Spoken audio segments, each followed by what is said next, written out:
This is your humble gold coin.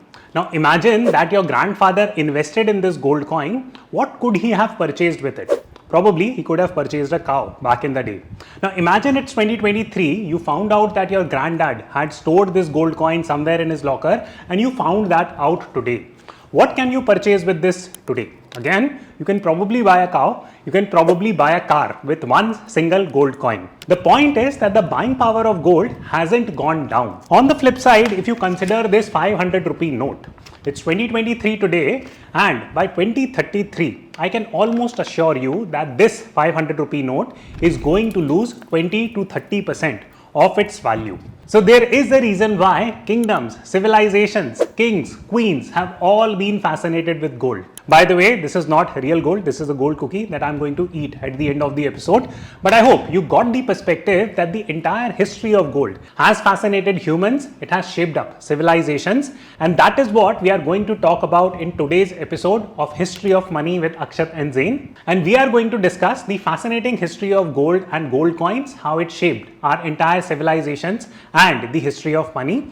Second, we are going to speak about why is it that the governments all across the globe adopted first the gold standard and then abandoned it and moved to a fiat standard that we see today. And third and finally, that in 2023, as a smart investor, does it make sense for you to invest in gold and in which format? This video has been brought to you by Gains by Save Gold. By using Gains by Save Gold, you can lease or rent out your gold to trusted jewelers for a period of 3 to 6 months. This mechanism allows you to earn a fixed income on your gold and turns gold into an active income generation asset.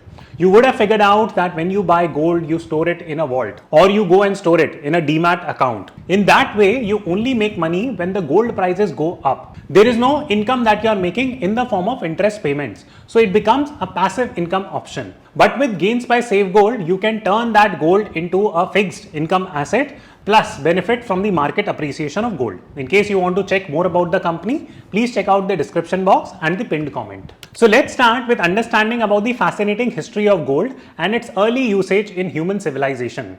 So the Egyptian civilization was one of the earliest civilizations to use gold at a massive scale. They believed that the gold came from sun and it represented the bone and flesh of the god himself. Therefore, Egyptians believed that there was a spiritual purpose that gold served. Now, the gold did not just simply find a spiritual expression, it also had practical purposes. For example, if you study the chemical composition of gold, you will quickly realize that gold can neither be created nor it can be destroyed. It just transforms. For example, all the gold that we see today, at one point in time, it was embedded in some kings or queens' thrones and jewelries. So this chemical property of gold makes gold God's money. Now if you study the industrial application of gold, 1 ounce of gold can be stretched into 80 kilometers of wire.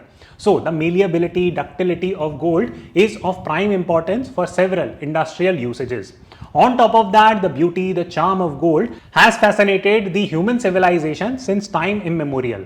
But all these are very, very old things and very practical things that all of us know. But the coinage of gold is something that should fascinate us. Why did gold come into power? How it has shaped up kingdoms and civilizations, and how it has very much reformed the entire concept of money is something that we need to understand. And this story starts with a kingdom called as Lydia in the century 600 BC. Now Lydia was a very powerful empire and it would be modern day Turkey and in and around that area. And there was a Lydian king called as Croesus, and he was the first person who minted gold money. And that particular currency was called as Croesid. In fact, the currency became so popular that it spread to different parts of the world, right from Asia Minor to Greece and several parts of modern day Europe. The Lydian Empire and the Lydian king benefited from this movement of gold, and their name got popular with time and age.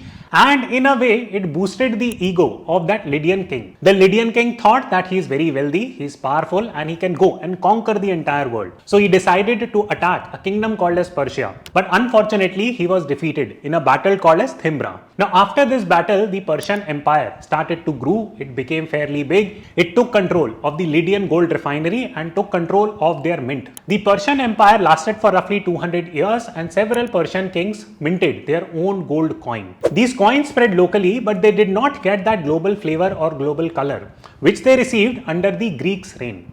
You must have heard of a person called as Alexander the Great. He is touted to have built one of the biggest empires on earth, and he was one person who understood the mass appeal of gold coins. Now, back in the day, getting mass distribution was a very challenging task. For example, one of the mediums of mass distribution is newspaper, and you would have seen that up until 20 years ago, everyone in India used to read newspapers. But back in old times, there were very few such mass distribution channels. Now, Alexander the Great is known for his wide conquest and his global outlook that I need to go and capture the entire world. So from that perspective, he understood a fairly important point about gold coins, that if you mint it and put your own empire's seal and image on it, it allows the glory of your empire to reach different parts of the world. And that is precisely what he did. So Alexander's empire stretched from Egypt to several parts in India, and he minted images like goddess Nike or goddess Athena. These are some of the key terms that even we associate in the modern day period. In fact, the spread of gold coins in India can be somewhat attributed to its relationship with the Greeks. The Kushan Empire that came before the Gupta period is said to have issued the first gold coins in India at a mass scale, and a king called as Vima Kadaphises has been attributed with this glory. You must have heard of a king called as Kanishk the Great. So he was the ruler who expanded the Kushan Empire, but the early traces of gold minting can be attributed to its first king, who had been influenced from the Greeks. In fact, it has been said that when the great ruler Kanishk came to power, he minted some gold coins that had certain Greek motifs on it. Now, while all this great Greek expansion was taking place and India was getting influenced by it, there was another kingdom that was taking roots that would become one of the most prominent talked about stories up until this day.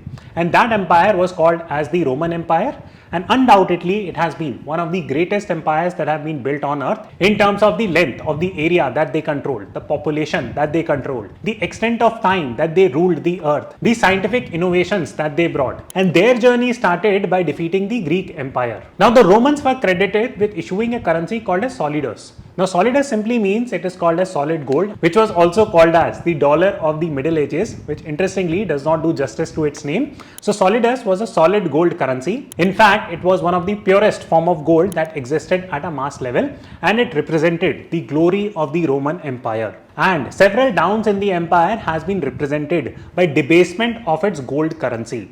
So debasement simply meant that the king, rather than having a 10-gram weight of gold coin, they would decrease the weight of that particular gold coin. In fact, it has been said that as the Roman Empire started to fall, people used to steal from the empire itself. Now, while this was not the reason for the downfall of the Roman Empire, but as the Roman Empire started to get weakened over centuries after centuries, this entire debasement of currency started gaining more momentum.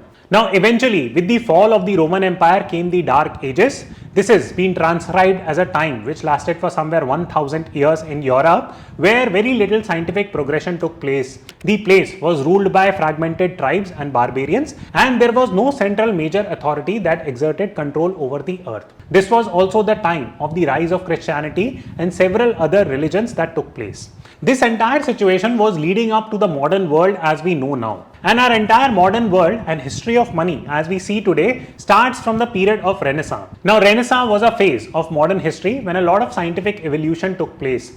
Empires like the British Empire, the Dutch Empire, the Spanish Empire, the Portuguese Empire, it started to take roots, and they went on to become some of the last empires that the world has seen. So the story of Renaissance starts somewhere in Florence, Italy, somewhere around 1200, 1300s, and there was a very prominent family called as the Medicis. They were considered as the first bankers in the world, and their family used to manage the accounts of the Pope. In fact, there is a very good series on Netflix called as the Medicis. I would encourage all of you to watch it. You will understand how our modern day banking has been shaped due to the principles that were laid out by the Medicis.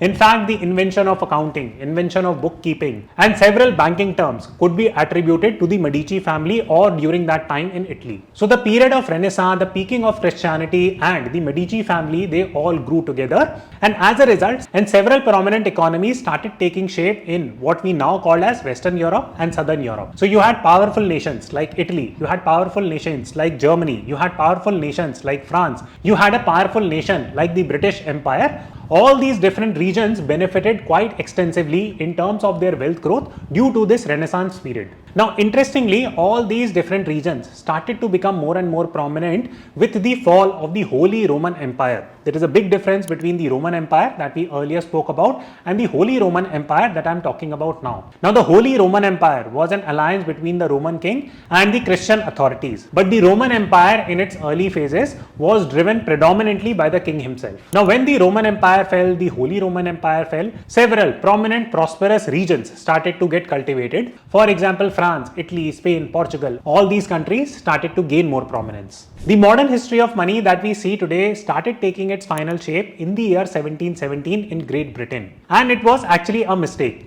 Sir Isaac Newton, who was the master of the Royal Mint in England, at that point in time, there used to be a bimetallic standard. Bimetallic standard meant that a country would mix some bit of gold and some bit of silver in order to generate a particular coin that was considered as currency. So Sir Isaac Newton ended up making a calculation error and he ended up using more of silver compared to gold. So as a result, there was a drying up of supply of silver and the country had no option but to move to a gold standard. And that was one of the most prosperous times that our entire human civilization has seen. Not only this led to the rise of the British Empire, it also set precedents to a bunch of other countries to adopt the gold standard themselves. For example, Germany adopted the gold standard in the year 1873. Now, during this time, other countries like France and the US, they were on a bimetallic standard. But due to external factors, for example, finding of more gold, which was called as gold rush in different languages across different parts of the world, more supply of gold came into being and a lot more countries started to gravitate towards the gold standard. Now, as more and more countries started to gravitate towards the gold standard, it could be said that the world had moved towards a gold standard and there are different phases to this gold standard. For example, the first phase of gold standard lasted from 1870 to 1920s.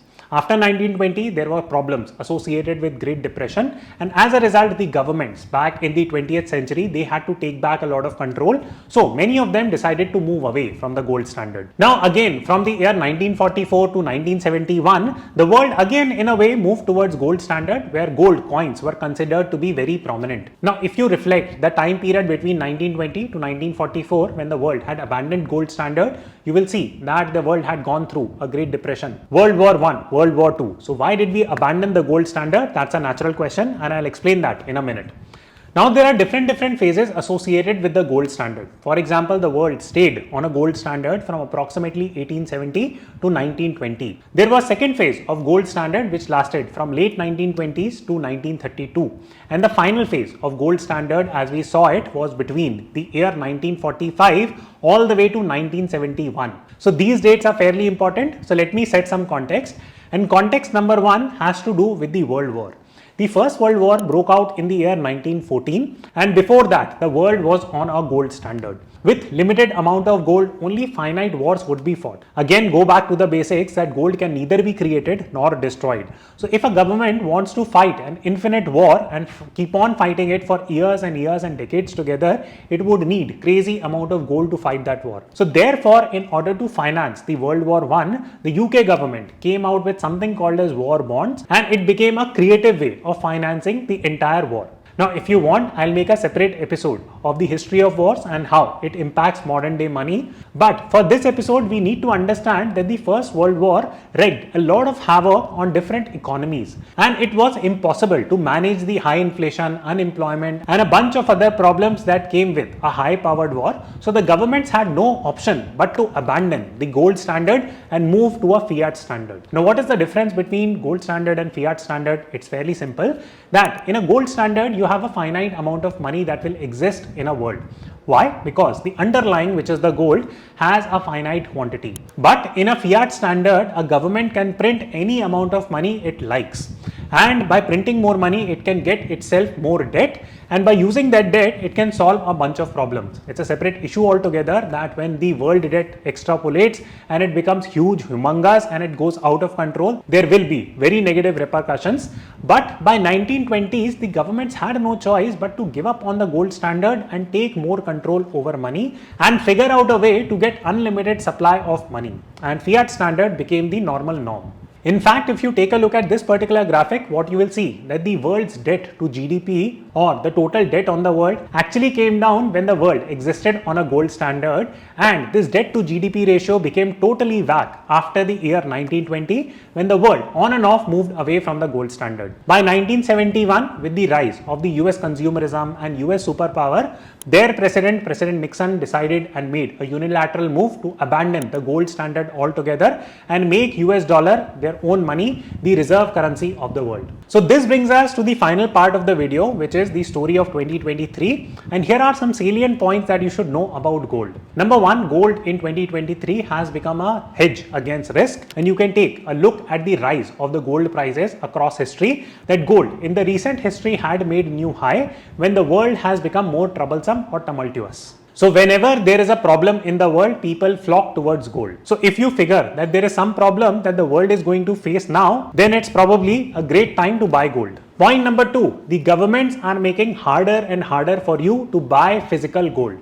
A classic case in point is that if you try to buy gold in India and if you go to a jeweler and buy physical gold, then you will have to pay maybe 3 to 4% in terms of making and commissions charges, and at the time of selling that gold, again you will have to pay 3 to 4% commissions. So to cut the long story short, with 6 to 7% additional tax, buying physical gold becomes tedious. Some governments have gone to the extent of banning their own citizens from buying gold. This is a regular phenomena that keeps playing out from time to time, and they do it by changing the taxation structure or by bringing in new laws. But anyways, the objective of this video is not to criticize the government but analyze gold as an investment asset. So right now we have three choices in terms of buying gold. One is that you can go and buy gold in raw format. What is the primary utility of it? Well, the primary utility is that it actually acts as a hedge against risk. The way it acted as a hedge against risk for kings and queens, real gold that they owned in the form of gold coins, it indicated the glory days of their empire. Why? Because it indicated trust. So when you buy real gold, it indicates trust that you will be able to hedge risky times. The second option of buying gold is jewelry or some kind of derivative of gold. This usually involves paying a lot of commissions to parties in terms of buying and selling gold.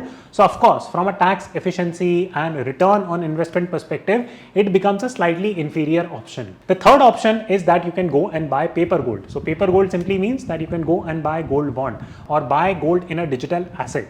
It has its own merits and demerits. The primary merit being that you end up making more returns, so to say, but the primary demerit being that is it truly the hedge against risk. Go back to the Roman civilization story that I told you, that when the Roman civilization started falling, people started shaving gold. What gave them the courage to shave off gold from the gold coin? Well, it was the weakening of the empire itself. So whenever you are investing in gold bonds or any form of digital gold, it has to be backed by the trust of the entity issuing that bond. So from that perspective, there are advantages and disadvantages to all three options. Let me know in the comment box which is your favorite mechanism or medium of buying gold, and whether or not you will hold gold as an investment similar to the way ancient kings and queens used to do. I hope you enjoyed this episode. Please press the like button and I'll see you soon.